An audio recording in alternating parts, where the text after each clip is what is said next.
Hi, I'm Abigail Appelman, Outreach Coordinator, and you're viewing a webinar of the USDA Natural Resources Conservation Service in Pennsylvania. Today, we're joined by Ryan Cornelius, the Environmental Quality Incentives Program Manager. This program is more commonly known by its acronym EQIP, EQIP. He will be sharing information about the new urban payment scenarios, and as of this recording in March 2022, these are available through Equip to urban farmers in Philadelphia, Pittsburgh, and Harrisburg. Just as a reminder, on the final slide, an office locator link can be found to help you be able to contact your local NRCS staff. Ryan? Thank you, Abigail. Yes, so I'm going to be going over the urban agricultural practice scenarios that are being offered in fiscal year 2022. And we have a bunch of new practice scenarios that were developed for urban and small scale farms that are new this year. As you can see on the screen here, there are a bunch of new practice scenarios from composting facilities to smaller footprint high tunnel systems, conservation cover, so pollinator plantings, cover crops, field borders, new irrigation scenarios, roof runoff structures, and nutrient management. A lot of these are, you can see they are on a per 1,000 square foot basis. So if you look at cover crops, for example, those are historically have been on a per acre basis, which we still offer that for larger scale farms, but on small scale operations like urban, the 1,000 square foot makes a lot more sense and makes it more economical for these small scale operations. So I'm going to be going over these in more detail in the coming slides. But and then there's a link towards the end that has is where you can locate our full cost list for the current fiscal year, as well as full detailed descriptions of all the scenarios that I'm going over today, as well as all the scenarios that we offer through our programs. So up first, composting facility, urban small farm pad and bins. So basic description of that would be would be looking to install a composting facility to address water quality concerns, disease vectors, pest rodent concerns. Basically, currently having improper waste disposal. You'd be lacking a dedicated facility for storage and treatment. We would be looking to improve that, give you a dedicated spot to be able to store the waste and get it turned into a compost product that can be used to enrich the crop ground.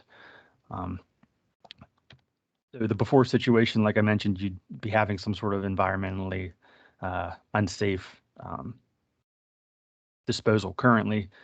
And then afterwards, we'd be looking to collect, store, and utilize the compost in a proper manner that's environmentally safe and beneficial to your site.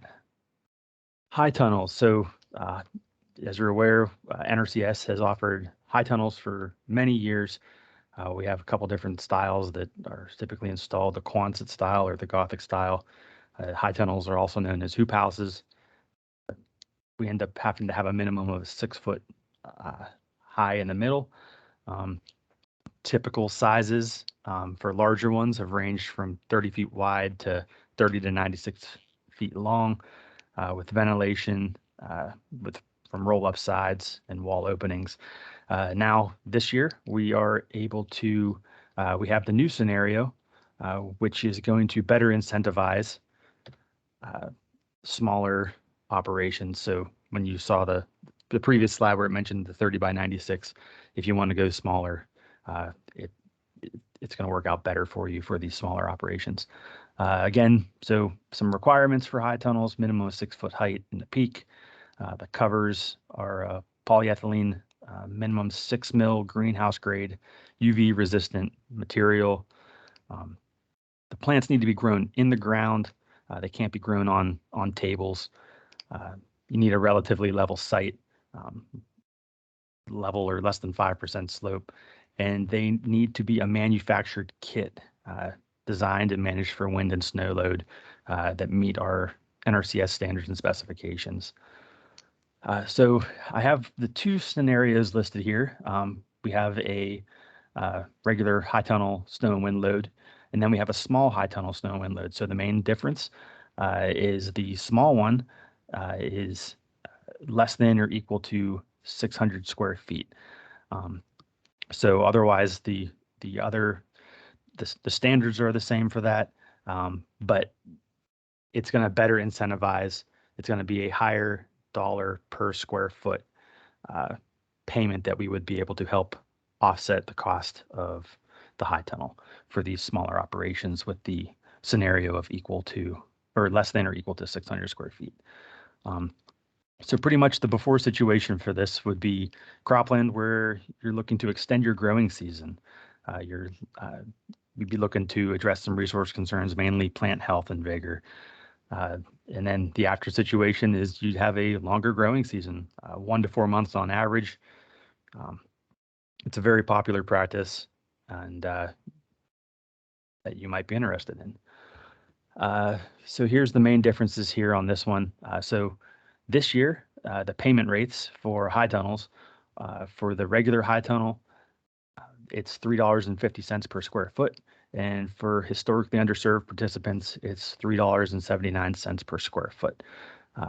And as you can see, the small high tunnel, 600 square foot or less, and this is only going to be offered in the urban ag areas for this year, this scenario. The regular price that we will be paying per square foot, $6.11, and the historically underserved participants would be able to receive $7.33 per square foot. And this year, as we have in previous years, the maximum payment per operating unit is $7,000. Conservation cover, pollinator mix on urban sites. This is another new one. So the main purpose when we're looking to plant for pollinators is to provide a nectar source throughout the growing season to maximize the pollination potential for crops. The goal is to have blooming plants available in the spring, summer, and fall to attract and keep the pollinators in the areas where they can pollinate crops. Again, that's basically the scenario description here. Depending on the site and the site feasibility, typical sizes might range in the 2,000 square foot, so like a 20 by 100 foot area, and it includes the mechanical site prep, so preparing the seed bed. So pretty much what we'd be looking at resource concern wise, you'd be looking, you'd have a vegetable or fruit or berry production that can benefit from having additional pollinators. And urban agriculture sites that don't provide for pollinator habitat currently. So be looking to get pollinators out there on the site. So the after situation, we'd be looking to, you'd be having a planting installed, you'd be having, the land would then be in a permanent vegetative cover planted for pollinators with a pollinator mix that meets our standards and specifications. That would also end up reducing erosion and sediment delivery to water. And you would then end up having that there for many years to attract pollinators to your property. Conservation crop rotation, specialty crop rotations for urban and small scale. So crop rotation, having crops planted in a manner to be able to treat one of these different resource concerns. There's 8 of them here, but basically treating them for so there isn't excess erosion, so we control erosion, increase soil health and organic matter, reducing water quality degradation and excess nutrients, improving soil moisture, reducing concentrations of salt, plant pest pressure, feed and forage for domestic livestock. That might not be the most common one used, but and then provide food and cover for habitat for wildlife, including pollinator forage and nesting. So you'd be addressing one of these resource concerns, but the main thing is you would end up having a conservation plan, and we would be determining that your crop rotation that you plan meets our 328 standard. So then 329, residue management and no-till for urban and small scale farms. So these are going to be for sites that are less than a half an acre, with a rotation that's you're going to be meeting that 328 practice, which we just discussed. You'd be looking to so before you'd be having a rotation that consists of growing specialty crops. You'd end up having erosion and soil quality and pest management would be your primary resource concerns. And the removal of residue from the planted area is common, leaving bare soil and having potential issues with runoff and all of that. But the after situation, you'd be having, you would be able to have a soil disturbance minimized by using a no-till drill or planter. And this may include a single slot opener and seedling or plugs to follow. So you'd end up having runoff and erosion reduced below tolerable soil loss with no visible signs of erosion.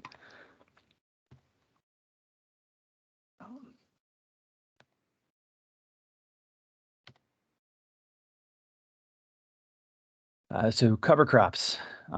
Again, historically, this has been on a per acre basis. And this year, we have created some scenarios for them to be on a per 1,000 square foot basis. So again, better helping these small scale operations. But again, a lot of you probably know about cover crops, but it's planting crops after your production crops are planted. And this would end up, so you would currently be planting crops such as sweet corn or vegetables or root crops. And when you're done harvesting them in the mid to late fall, the residue amounts after the harvest on the ground result in bare soil being exposed and potential erosion, and the soil health over time declines as a result of tillage and not having residue.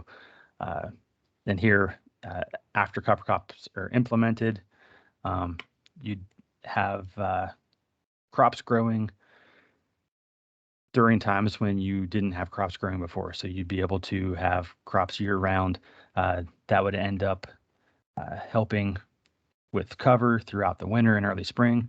Runoff and erosion would be reduced, and the cover crop would be mechanically terminated as late as feasible to maximize the cover crop biomass. So you'd wait to terminate that until you'd be looking to plant your new crop in the spring.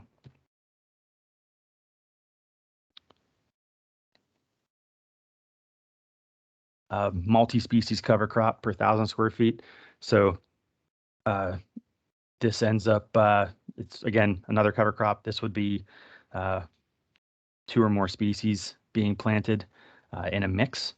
And that would essentially, it'd be the same thing as the last one. Critical area planting. So this ends up being something we do when you have a site that has bare soil exposed, but it's not it's not a cropped area. It's an area where you're looking to establish permanent grass just to keep it from washing. This is another option. We finally made one for a small scale or urban production. Diversions. So diversions are grass swales where we are diverting water around a sensitive area or breaking up the slope. So these will go along with some other practices that we'll get to here eventually, like grass waterways. But basically, diversion ends up being it's an earthen channel constructed along the slope to divert water away from farmsteads, ag waste systems, any areas where you currently have gully erosion. And so you but the before situation, you would be potentially have some sheet and rill or gully erosion, or fields that don't meet the tolerable soil loss with their current conditions. And then after the diversion's installed, you'd end up meeting the soil loss, and the water would be diverted away from the sensitive areas to a stable outlet. Windbreaks and shelter belts. So this is another one. We have many scenarios. I just picked one here. Windbreaks. I picked the two-row windbreak of conifers. So basically, you'd have an ag field or livestock area or farmstead needing protection from the wind, additional wildlife food or cover, odor mitigation, or maybe you need a visual screen or management for snow deposition.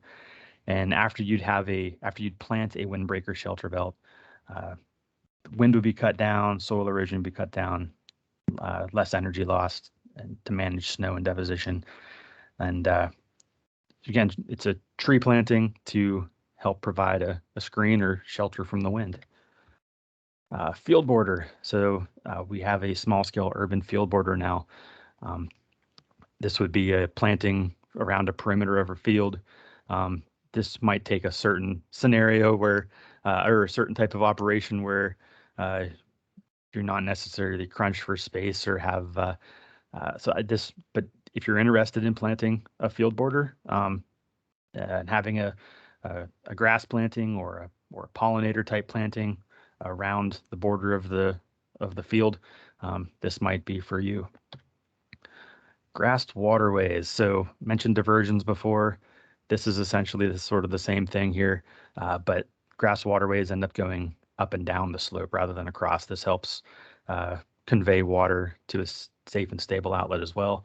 Again, we have many scenarios. I just picked the 0.2 acres or less one, but it ends up being a parabolic channel, which is like a bowl shape that ends up getting excavated into the ground, where you are experiencing gully erosion, and you need a safe and stable outlet for either diversions, terraces, or you might have a gully and it's a historical low point and it just needs stabilized, and this could be the answer. So then we also offer irrigation and irrigation practices. So the caveat with irrigation is we have several programs. We have the EQIP program, which the Urban Ag Fund Code is in, and under EQIP, we do not do new irrigation. And when I say that, I mean areas that have not been irrigated in the past. So if you have irrigated this area at least the last 4 years, and there's a documented resource concern that this irrigation system would need upgraded, we could potentially look at funding that through the EQIP program. We have another program, AMA, and that program can do new irrigation to where you on areas that were not irrigated in the past. There are two different programs with different rules, and that you can apply for both programs. That's not a problem. We take applications year round for these programs, so you can put an application in and see if we have enough funds and if you rank high enough to get selected. So, but I'm going to cover these practices. Irrigation pipeline. We have a new one for small scale systems. So this would be the pipeline to get from your water source to your microirrigation. Irrigation water reservoir. So this would be a tank equal to or less than or equal to 1,000 gallons. This would end up being a reservoir to hold water to be able to irrigate efficiently. Seasonal high tunnel micro irrigation system. So this would be a payment for the micro irrigation, the drip tape, and all the fittings located in the high tunnel and to be able to irrigate the high tunnel. Small scale micro irrigation system. Again, this is a just a better scenario with a better payment rate for these smaller scale operations paid on the square foot basis. Irrigation water management. This is this is a plan showing that how you're going to irrigate, how much and when you're going to irrigate, and how you're going to know you need to irrigate. This ends up and this is a plan and record keeping of how you're going to be doing that. So you end up for a typical scenario, soil moisture is determined by either infield sensors or irrigation amounts are recorded from a flow meter near the pump. Records are input manually into an irrigation scheduling computer program. So this is the intermediate irrigation water management. We have another one that's basic to where you are determining soil moisture in the field just by the field method, figuring out when you need to irrigate, not based on soil moisture monitors in the ground. But basically, the before situation would be that you would be deciding when you need to irrigate based on general crop or crop appearance, just looking whether the crop looks stressed or not. But afterwards, you'd be scheduling them based on measured crop water requirements. You'd be keeping records, and they'd be used to evaluate results of past irrigation events and influence future irrigations. So again, there's many scenarios for this, but these are two new ones for small scale and urban producers. 468, lined waterway or outlet. So this would be a rock outlet that you would have possibly at the end of a pipe or at the end of a grassed waterway to just help slow down the water and prevent scouring and more erosion. Mulching, erosion control blanket. This is a lot of times you're going to end up seeing like a straw matting, like a straw blanket. Basically, it's a blanket made of either coconut fiber, wood fiber, straw, and it's typically covered on both sides with a polypropylene netting that eventually degrades over time once the grass is established. But this helps control erosion, helps hold in moisture to help get the grass established, and helps establish the vegetative cover. Roof runoff structure, roof gutter with storage tank. So this is a new one. This is essentially would be a gutter system that ends up rerouting water to a storage tank that you could then use that water for irrigating crops. Then there is a urban high tunnel roof runoff trench drain and storage. This is a new one as well this year. This would be a trench drain along the sides of your high tunnel. It would be a trench filled with clean stone and a 4 to 8 inch perforated pipe. It would be on both sides of the high tunnel, and it would collect the water, the roof runoff water, and it would divert it to an underground storage tank, which you could then use that water to irrigate as well. Nutrient management, small scale urban nutrient management. So basically, it's managing your nutrients. It's making sure you aren't putting down more fertilizer, more inputs than the crop needs and the soil can handle, and keeping records of that. It ends up you'd have a plan written by a technical service provider to be able to make sure you're meeting these needs based off of your current cropping system and the soils on the property. Pest management. This one has too many scenarios to go over them all, but pretty much this is a common practice as well. So I put it in here. But pest prevention, pest avoidance, and pest monitoring and suppression strategies. there's lots of opportunities there.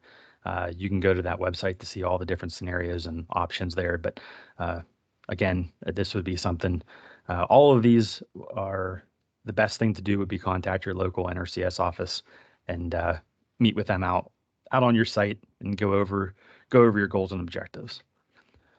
Subsurface drain. This is a corrugated plastic pipe that helps with drainage water management, essentially. So if you have springs popping up causing erosion in the field, and you have to put in a grassed waterway or something, but that spring popping out may always cause problems with having the waterway too wet for it to be able to establish in grass. We could look at doing some subsurface drain with that to help get that water to a stable outlet where it's not causing an erosion concern. So all in all, this presentation only covered some of the many conservation practices and scenarios that NRCS has to offer. To see the full list of practice scenarios and or payment schedules, follow the link below. And that link will, whether you're listening to this now in fiscal year 2022 or down the road, that link will take you to the most up-to-date practice scenarios and payment schedules that we have. And as a reminder, participants should not begin work on a practice proposed for EQIP funding or AMA funding before NRCS has an approved contract to fund those practices. This isn't a program where we can pay for something that you've already installed. We need to have a contract and a plan up front before you'd be purchasing materials and before you'd be installing practices. But NRCS works with participants to identify practices that'll be funded through the EQIP contract, develop technical specifications, implementation schedule, and document payment rates that will apply. Final payments amounts are based on the actual practice amounts installed. If fewer units are installed, the payment for that contract item will be reduced. If more units are needed than originally planned, the participant should work with NRCS before implementation to determine if additional funds can be added to the contract. Here are some additional resources. That first link, and Abigail mentioned, you can find your local NRCS service center, and you can click that link. You'll find one for your county and who to contact, and you can schedule a field visit or talk programs or talk conservation. We'll be happy to help you out. There's some other resources there. We have a High Tunnel website. There's a resource for Capital RC&D, Penn State High Tunnel manual, and a Penn State extension. So, but that is all I got, Abigail. Thank you for putting this together. Thanks, Ryan. These were really excellent examples of how NRCS can assist on urban farms. And I know you're just scratching the surface today, but I just want to reiterate what you said. The key here is improving the resource conditions on the land. So I encourage you all to contact your local office today using that link at the top of your screen. Thanks so much, Ryan. Thank you.